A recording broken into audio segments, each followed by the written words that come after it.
Yan ang ina ko. Tinatakas na naman yung bike ko.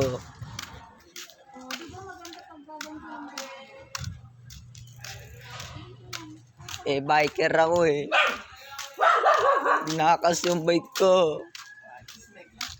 Yung bike ko. At ako yung magbabike papuntang Caloocan.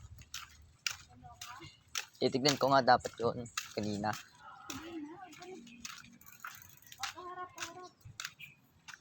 Umigot ka na dyan. Yan ang ina ko. Tinatakbo ang bike ng anak niya. Siyempre, dahil ginamit niya yung bike ng anak niya, upgrade niya yan. Bibigyan na ako ng pampa-upgrade.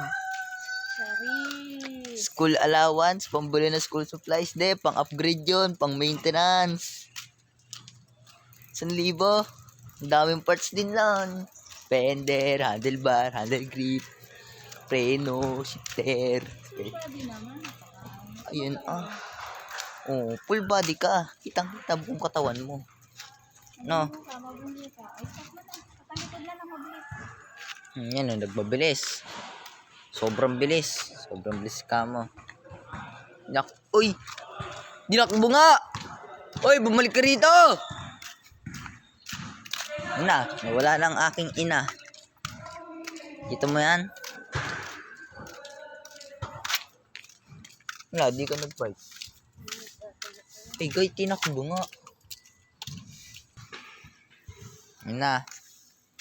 Nakabalik na siya. Akala ko inikot mo na. Ako na, pupunta lang ako pa ganun. Inok mo na?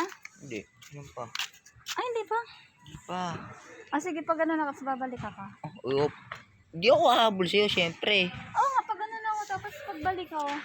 Diyan ka lang. Isang straight. Isang straight lang, sure ka. Lamig. Laong damit.